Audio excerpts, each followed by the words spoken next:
Meus irmãos, a paz do Senhor. Estou meditando aqui na palavra do Senhor Jesus e eu gostaria de convidar você para meditar comigo. Capítulo 17 de Lucas. Dentro desse contexto aqui, eu não vou ler todo o capítulo porque eu quero gravar aqui uma pequena palavra. Mas dá para a gente ter uma ideia. Esse contexto aqui é onde há uma preocupação da parte, principalmente dos fariseus, que eram os religiosos da época, acerca da vinda do reino de Deus. E dentro desse contexto aqui, no capítulo 17, o título do capítulo 17 é os tropeços. Então, como eu estou falando para os irmãos, dentro desse contexto, onde Jesus está pregando o Evangelho, está aqui trazendo esclarecimento para os seus ouvintes, depois dos tropeços, né, aqui que Jesus cita, aí depois ele fala quantas vezes se deve perdoar um irmão, logo em seguida vem a cura de 10 leprosos, na sequência vem essa pergunta dos fariseus, aqui no versículo 20, a vinda do reino de Deus. Dentro desse contexto, logo em seguida, você vai ver então, entrando no capítulo 18, o título do capítulo 18 de Lucas é a parábola do juiz iníquo. Por que eu estou narrando para os irmãos acerca desse contexto? Porque nunca se deve, não tem como você obter uma ideia. O texto só pode trazer a real compreensão se você entender e compreender que é todo um contexto. Jesus vai inserindo parábolas para dar luz ao que de fato, né, ele quer falar. Quando você lê o antes da parábola, né, você lê antes da parábola, e o que você lê antes da parábola, ao chegar na parábola, o texto, na verdade, ilumina a parábola. E o que vem depois da parábola é o significado, né? Então, dentro desse contexto, os fariseus estavam preocupados acerca da vinda do reino de Deus. E assim também a gente percebe que muitas pessoas ficam preocupadas acerca da vinda do reino de Deus. E a gente percebe dentro do contexto que o mais importante no texto fica esquecido e não é cumprido por nós.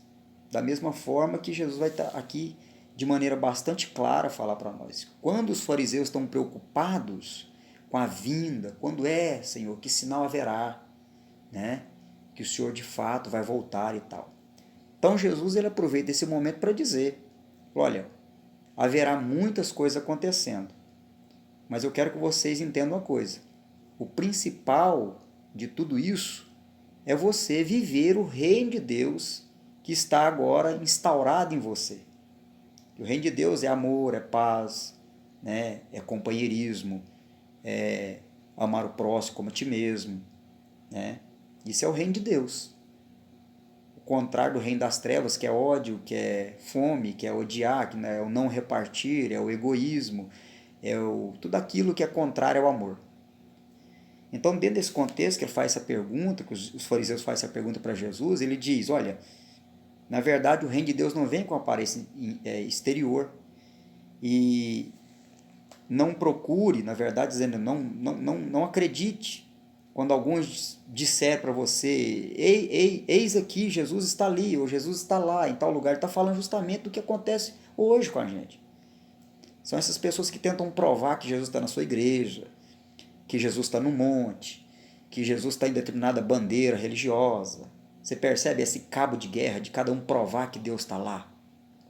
Então Jesus falou assim, olha, primeiro, a vinda do reino de Deus será precedida, né, por tudo isso. Vai haver uma grande religiosidade. E o principal de tudo, que é o amor ao próximo, será esquecido. A própria igreja estará ocupada, né, nessa questão religiosa, em cada um defender sua bandeira, em cada um defender a sua doutrina. E Jesus está dizendo, olha, então, não preocupe com isso. Porque muitos dirão, ele está lá, ou ele está aqui, ou ele está em determinado lugar. Ele diz, não vá atrás disso. Não acrediteis nisso. Por quê? Porque ele vai dizer justamente que o que vai acontecer é o que ele narra logo em seguida no verso 26 do capítulo 17. Ele vai dizer, assim como nos dias de Noé, será também nos dias do Filho do Homem. Olha só, comiam, bebiam, casavam e davam-se em casamento, até o dia em que Noé entrou na arca e veio o dilúvio e os destruiu a todos. O mesmo acontecerá nos dias, o mesmo aconteceu nos dias de Ló. Olha só, comiam, bebiam, compravam, vendiam, plantavam e edificavam. Mas no dia em que Ló saiu de Sodoma, choveu do céu fogo e enxofre e destruiu a todos. Assim será no dia em que o Filho do Homem se manifestar. Ou seja, o que ele está falando aqui é que a vida era um ciclo de banalidades, de busca pelos prazeres, prazeres ilícitos e lícitos, prazeres do bem e prazeres do mal, vamos dizer assim. Então, quer dizer o seguinte, olha, fiquem tranquilos, porque o que acontecerá é justamente, vai haver um crescimento muito grande na humanidade, e é onde a igreja está inserida na humanidade, e que às vezes vai de mãos dadas com os acontecimentos do mundo, sem perceber, é justamente isso que ele está falando, que ele vai falar que é um mundo de alterações, de consciência, vai haver um mundo de inversão de valores. Assim como nos dias anteriores ao dilúvio, comiam, bebiam, casavam. Ele está falando justamente dessa consciência coletiva que seria alterada, de tal maneira que cada um buscaria o seu próprio prazer. Né? Então, você percebe que o que Jesus está falando que era um ciclo do consumo, né? Da superficialidade. Eram investimentos para si mesmos. Comiam, bebiam, casavam e davam-se em casamento. Ele está falando justamente que o homem investiria somente em si. Ele deixaria de ser o mordomo de Deus. Ele deixaria, na verdade, que essas vaidades crescessem em seu coração. Então ele diz, o mesmo acontecerá nos dias, né, do Filho do Homem. Assim será no dia do Filho do Homem. Ou seja, quem tem essa percepção, né, são poucos que têm essa percepção. O que Jesus está falando logo em seguida e logo no final, assim, para não ficar extenso, eu gostaria depois que você lesse todo o capítulo 17 e o 18, que você vai entender, porque logo no final, no verso 37, para fechar a parábola, quando ele conta a parábola aqui, quando ele fala acerca dos dias de Noé, na verdade que foi um acontecimento real, e a pergunta é o seguinte, então lhes perguntaram, onde será isso, Senhor? Quando é que vai acontecer isso que o Senhor está falando acerca, né, dessas coisas, dessa questão da alteração de consciência? Aí ele vai dizer o seguinte, respondeu-lhes, onde estiver o corpo, aí se ajuntarão também os abutres. Ou seja, quando é que isso vai acontecer, Senhor? Quando o corpo estiver em putrefação. A putrefação de quê? Da sociedade, do mundo. É uma parábola. Senhor, quando vai acontecer isso? Onde estiver o cadáver, ali se ajuntarão as águias ou os urubus, em algumas traduções. Ou seja, quando a consciência humana, o coração humano, essa consciência coletiva estiver em estado de decomposição. Quando o amor, na verdade, se esfriar do ser humano. Isso acontecerá dessa maneira. Então ele está justamente falando para nós, logo em seguida vem o que? A parábola do juiz iníquo, que entra aquela questão da viúva, querer que ele faça justiça,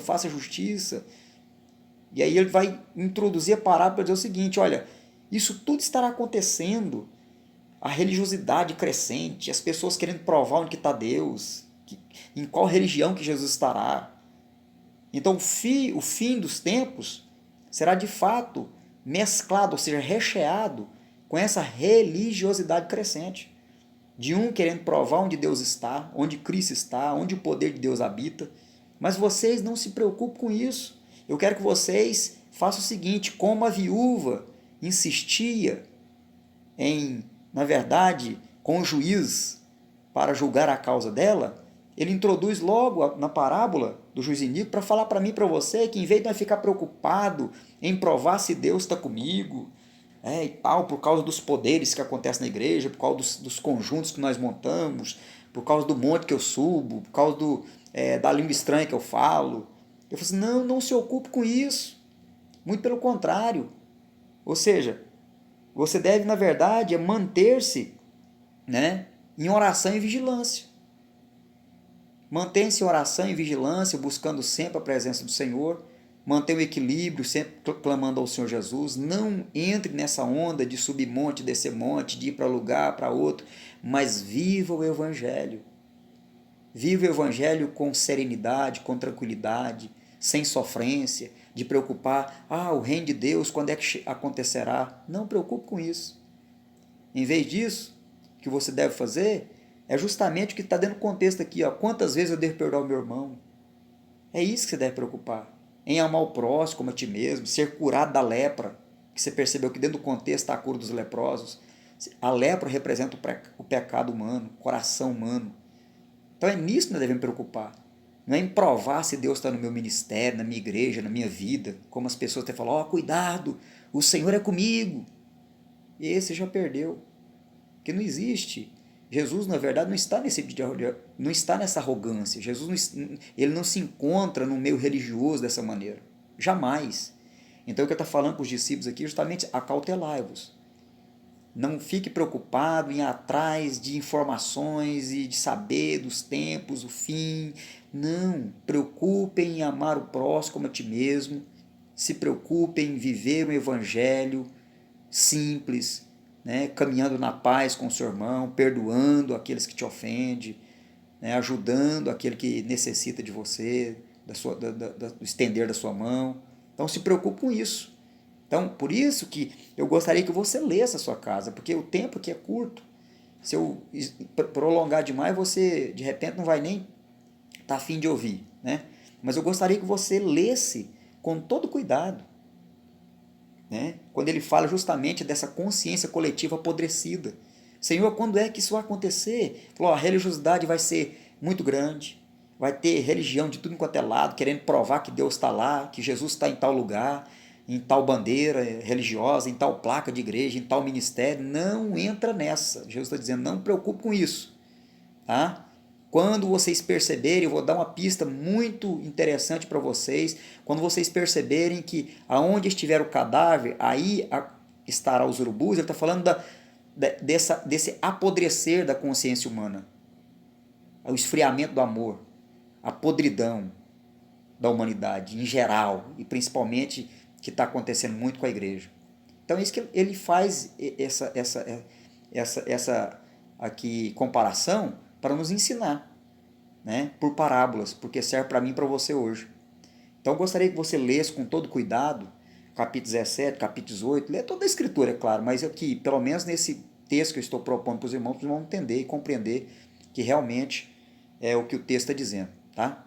Então que Deus abençoe, espero que você realmente esteja alimentando essa palavra, não da minha palavra, mas dessa palavra que é a palavra de Deus, aí na sua casa, abra a escritura, deixa de preguiça, pega a escritura, abra a palavra você mesmo, o Espírito Santo vai te direcionar, vai te guiar, vai te dar, na verdade, entendimento, tá bom? Que Deus abençoe você e toda a sua família, e espero que esses pequenos vídeos esteja de fato sendo benéfico para você e para sua família, tá? Simplesmente para trazer para nós um choque de realidade, né, do mundo que nós estamos vivendo, o tanto que nós estamos dentro desse contexto que Jesus nos ensina. Então que Deus abençoe você e toda a sua família. Nós estamos aqui para anunciar o Evangelho juntamente com você também, que tem toda essa condição, você que tem toda essa capacidade de anunciar Jesus para as pessoas, não simplesmente com palavras, mas principalmente, né, com seus atos de amor, com seus atos de socorro ao próximo, com seus atos de um abraço ao necessitado. Que Deus abençoe você, em nome do Senhor Jesus. Amém.